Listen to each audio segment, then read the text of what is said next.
Okay. Well, welcome everyone. I have two exceptional women here with me, and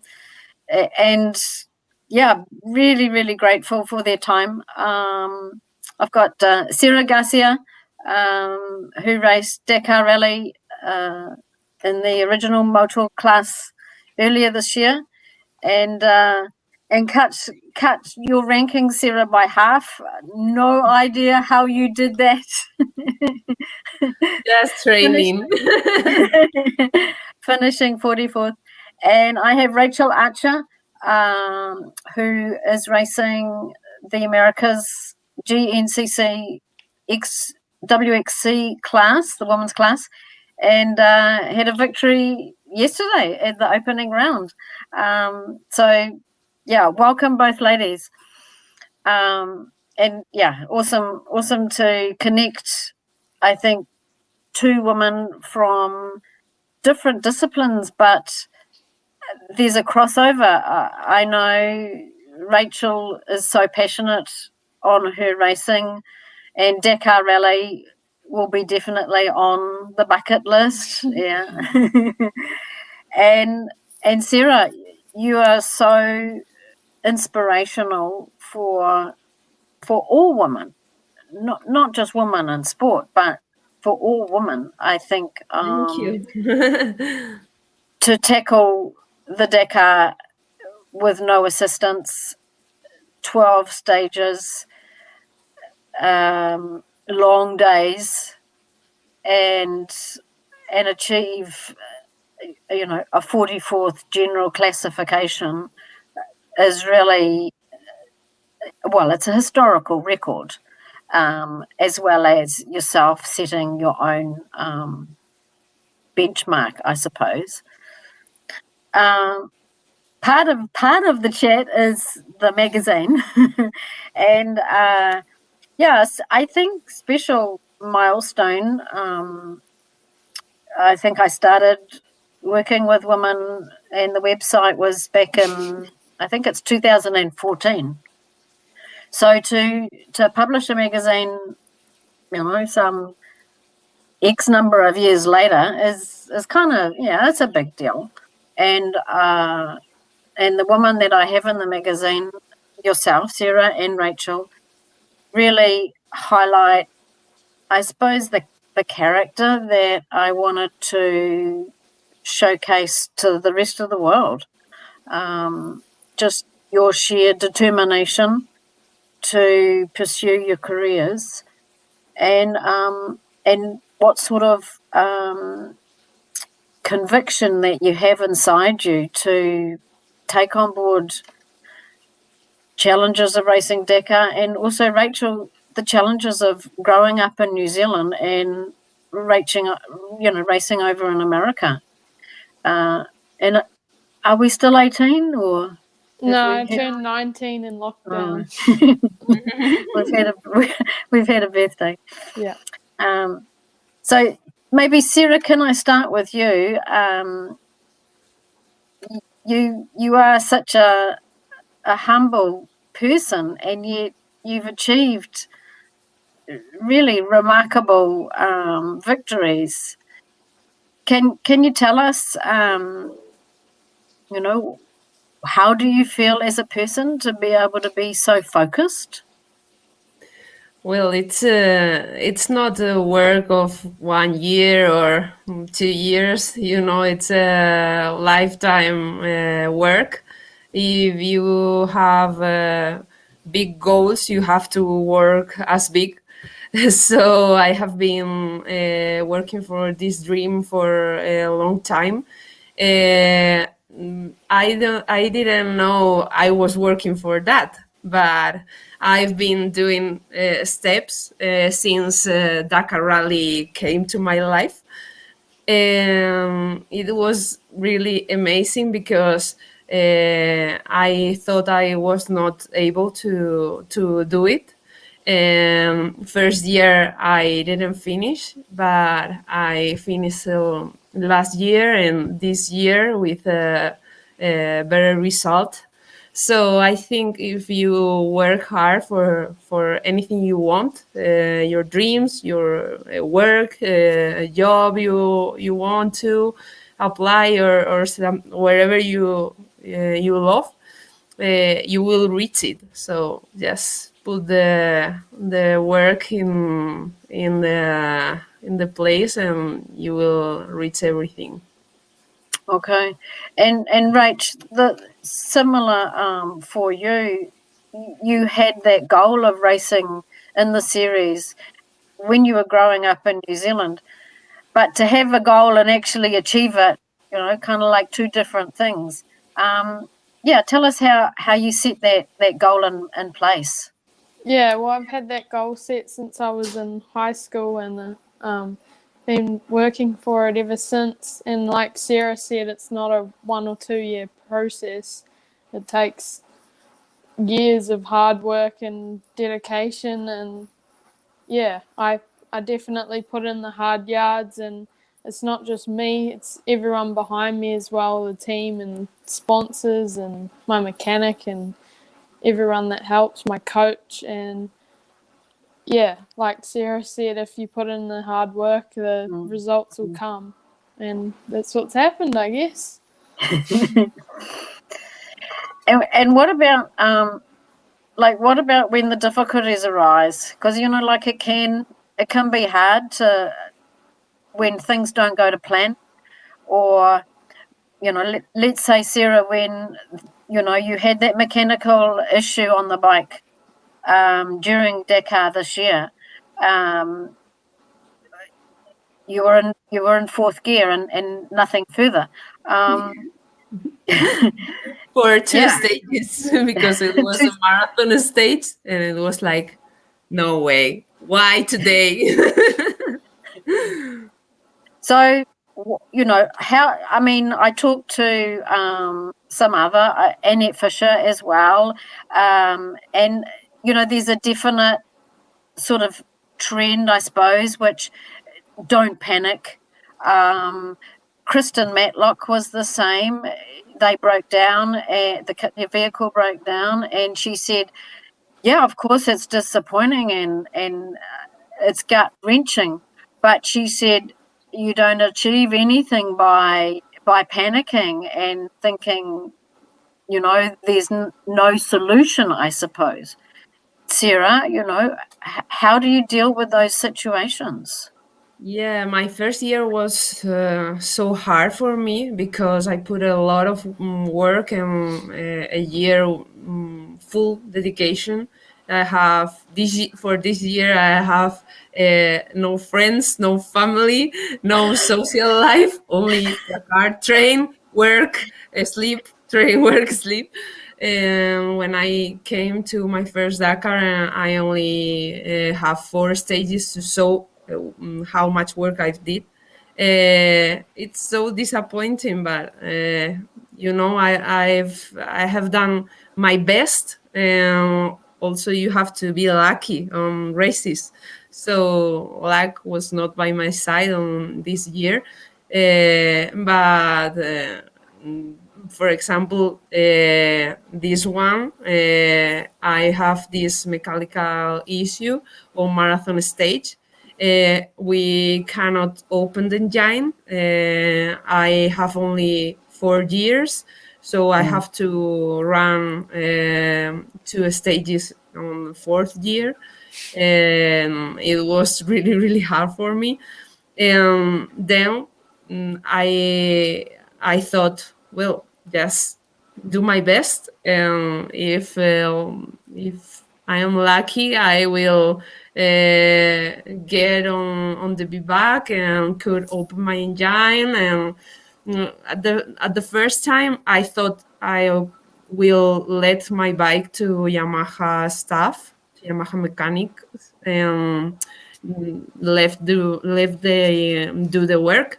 But we arrived so early, so we start thinking about why don't we do it.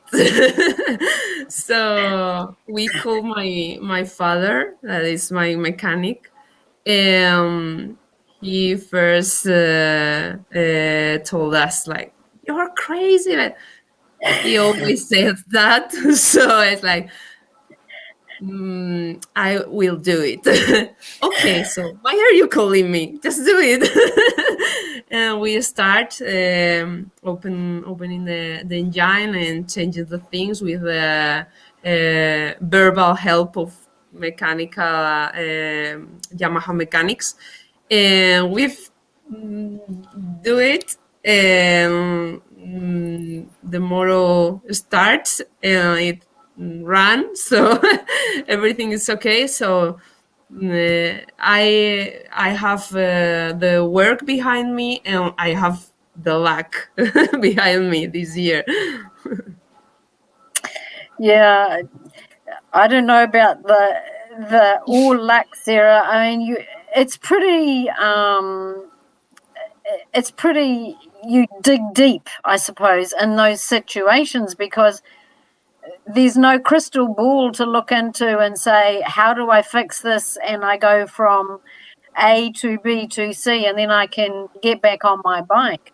I think a lot of self-confidence, and you trust yourself as well.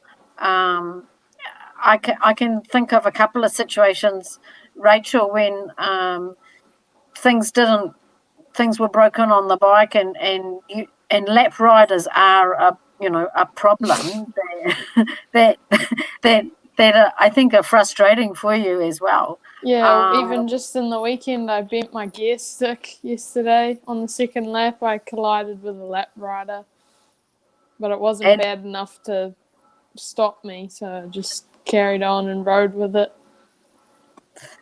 And also there was a broken foot as well. That was the last year, and she carried on, Sarah, with a broken foot because she was so determined to finish the damn race. It's incredible how our mind works. So and also our body, but I think our mind is incredible. If you really, really want something, you will do it. Yeah. For example, this year with Javi, it was amazing how he could finish with all, his lung collapse and all 9 ribs broken. It's like, Yeah. how did you do it? Yeah. So her foot is also the same. It's not the body, it's the mind who is taking the wheel on that situation. Yeah. Right, like, was the foot sore? Oh, yeah, I knew it was broken. I felt it break when I landed on him, and then I couldn't do anything, and I had like a 2-minute lead, so I was like, oh, well, we'll just carry on. I'm not going to stop. There's no one out here to help me. So you just got to carry on and finish, and then there's a medic at the finish.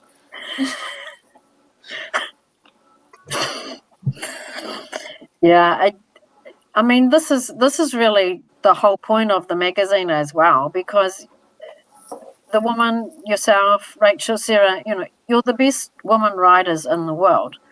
And when I battle and argue and fight for greater promotion, this is my argument. I said, well, I'm working with the best women athletes in the world. Why can't I don't see any reason why we don't get a greater amount of TV coverage, mentions, even on the top motorsport websites. Yeah. I do not see, and I do a lot of research because I look into how the women tennis players, and especially tennis, because that's one athlete on the court the whole time.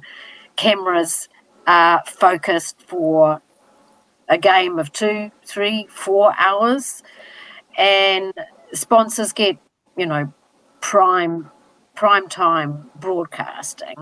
Whereas motorsport, we have the challenges of a rider who is moving within a class.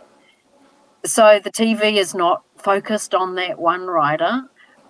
Therefore, the same investment, if you like, for Yamaha or for any other brand or sponsor, there's not that 100% guarantee that they will get that exposure.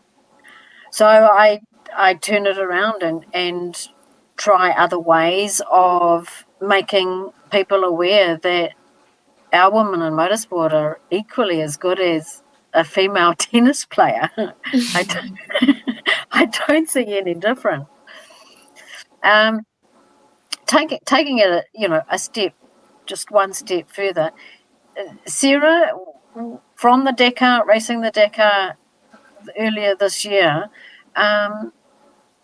can you think of what changes occurred in that race which help you develop as a rider for future? Well, I think David Casterite's making a great job on Dakar Rally, because I think he's going backwards, because it was moving like to F1 so quickly, only for a few riders on the top line. And now it's a race that a lot of people is involved on the maybe 10, 20 first positions. So I think he's doing a great job. And for me, it's getting better. It's getting better for me, the race, because I'm better in navigation. I'm not really the fastest rider of the planet, so I want this tricky navigation, because I have more chances to be in upper positions. So this year I have to be really focused on the navigation. Like we say here in Spain, I was like Mama Duck with all the little ducks back to me.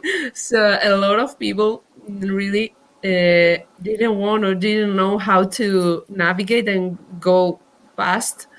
So I think it was really hard for me, because they were a lot of huge stages, and I start thinking about other things in the middle of the stage, because my mind was exhausted, and I should focus really hard on the navigation, because it was so fast, a lot of notes so close one to another. So I think that was the best part for me, to improve my navigation and my focus. Okay. And I think just before I ask Rachael, I think Sara, like this year particularly, because they made some changes in basically technical, I think the speed I felt was more level playing field, because you saw a greater amount of riders within a small amount of time within each other, rather than the first 2, 3, 5 positions gapping it, I suppose, on the rest of the field. But that makes it more of an interesting race, because and even we had, those 2 woman riders, Audrey Rosset and Sara Garcia, who were rookies, but they were actually able to, finish well into, I think Audrey completed the 12 stages and Sara got to stage 10. But that gives them an opportunity to try the experience for the first time, rather than staying at home and thinking it's impossible. Yeah, but I think this, this cut, we made ourselves this stop. That Okay. you don't have to be there because you are not prepared, or no, you should do the same work as the others, and where you are prepared, you should try. You will never know if you're prepared or not if you didn't try anything, so you have maybe to risk your money, sometimes your health. But when you want something, you have to risk a lot of things. Yeah. And that's really similar for Rachel. Rach, you're in New Zealand, and how do you measure your benchmark against the other girls? I mean, summer in New Zealand is different to spending off season over in America. And yet you managed to come out with a win straight out in the opening round. Yeah, I think a lot of it's in your head. Like I won the last 5 races, so I had a big confidence booster in my head, and I knew I could win. So when I came back, I only had a week and a half to sort of get adjusted and run my bikes and stuff, but it didn't matter because I knew I could win. And like I spent the off season trying to heal my foot and stuff and catching up with friends and whatnot. But it was good because when I got back, I was fresh and I actually wanted to ride, whereas lots of people spend the whole year racing and then only take 2 or 3 weeks off, but they're sick of riding by the time their 3 weeks is up. So then they get back into racing and they don't really want to be there, where I was fresh and I really wanted to race and I wanted to ride. I think, Sarah, I mean, sometimes to figure that out takes years. To get that balance right. How much to train, how much to rest, and then work out all your health, nutrition.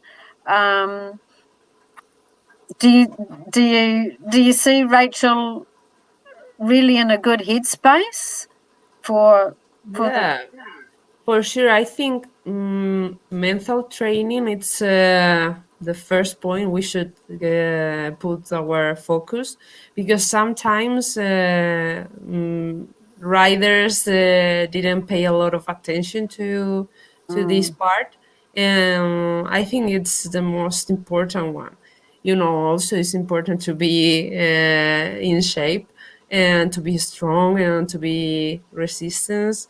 But if your mind didn't work in the same level as your body, it will not work properly.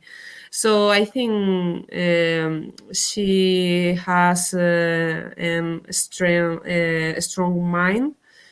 He have moved from his home and his like his family and all the stuff there in New Zealand to a brand new world there in America.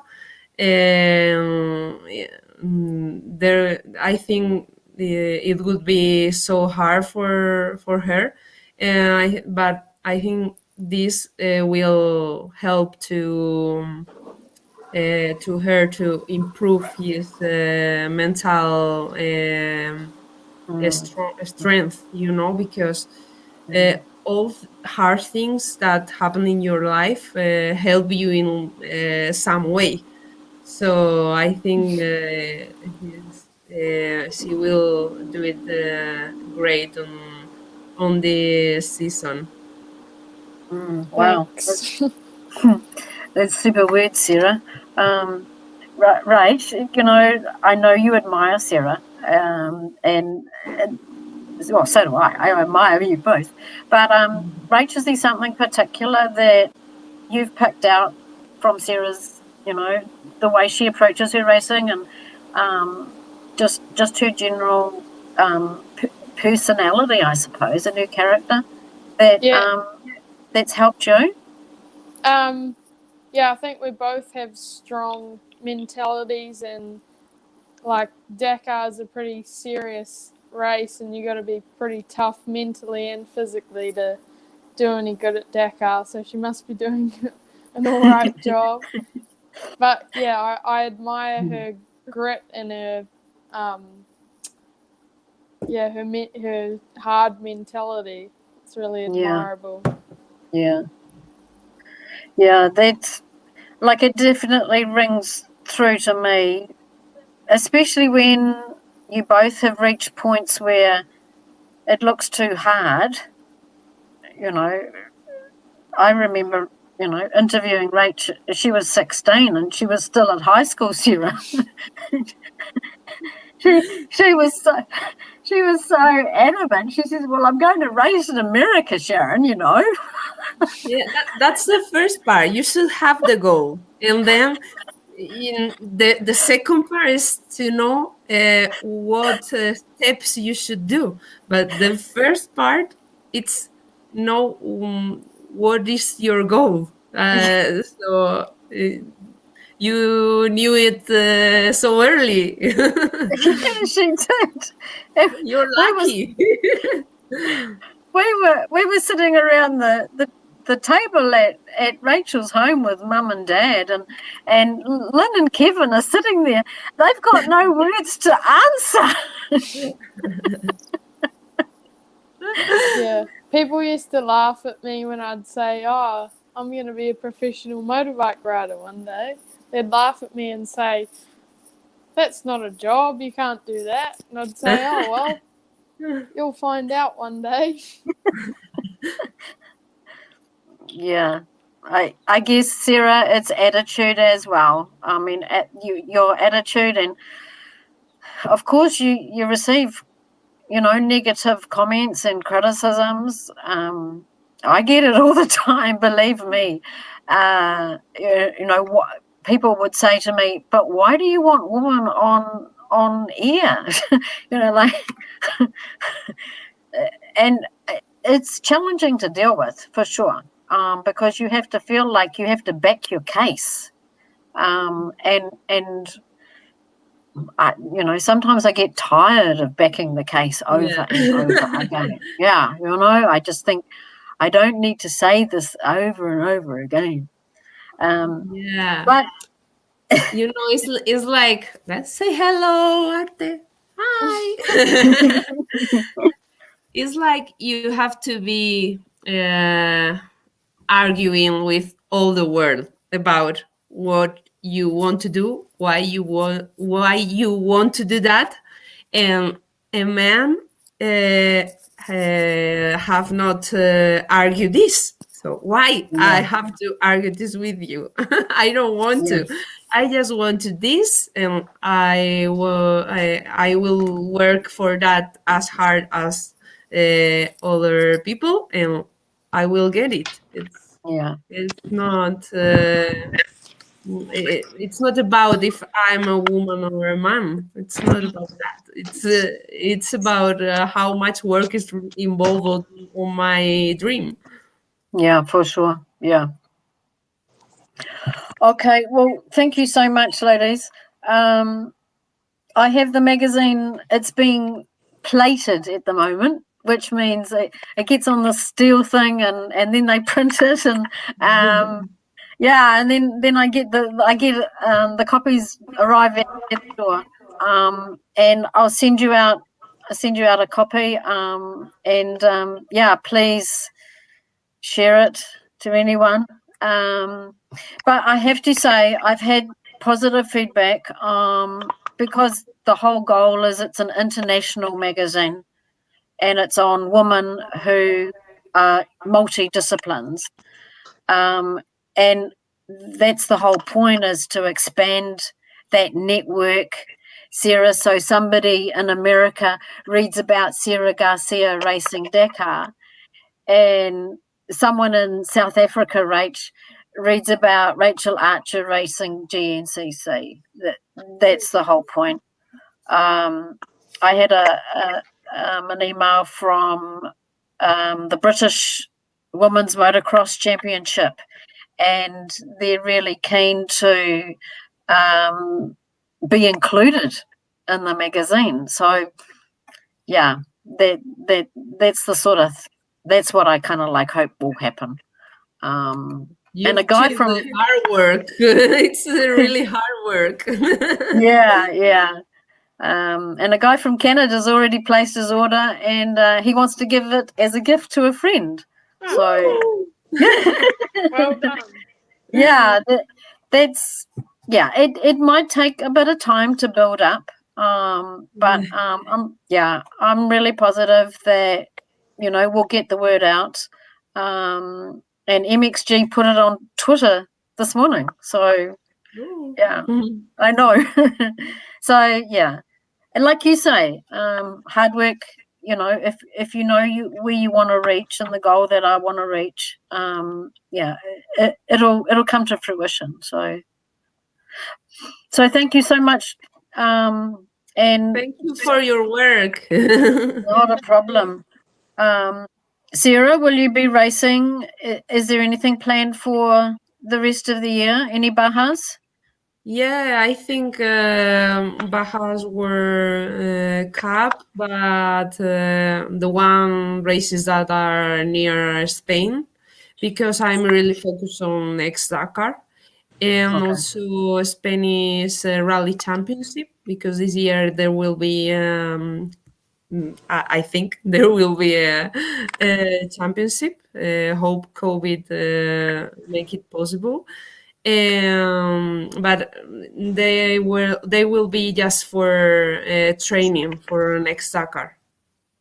Oh wow, yeah. And Rachel's got 13 rounds or 12 to go. This is a good season, Sara, isn't it? 13 races. It's a really good season. Yeah. Wow, Yeah. it's the hard season and a long season. Very Yeah, hard really season. long. I'll be doing another series as well. It's going to be the Full Gas GP series, so that'll be 6 rounds starting in May. So hopefully I can get that championship too. Woo-hoo. Yeah. So it's a lot of racing. That'll be like 20 races. Yeah, and I'll probably do a few local races too, here and there. You should eat a lot and sleep a lot. Oh, I can eat a lot. And then she'll come and join you for Dakar and about 2023, I think, maybe. Yeah. You'll see me there one day. Yeah, you should come. Definitely on the cards. That and Red Bull Romaniacs. Oh, wow. And she can join Sandra Gomez, Sara. Yeah. But Romanians are too much for me. I left it to Sandra. Okay. Muchas gracias, Sara. Thank you very much. Yeah. Gracias a ti. Thanks, Sara. Thank you so much, Rachael. And all the best. Yeah, all the best for the rest of the season. Thanks, Sharon. Okay. Thank you. Ciao. Bye. Ciao. Bye.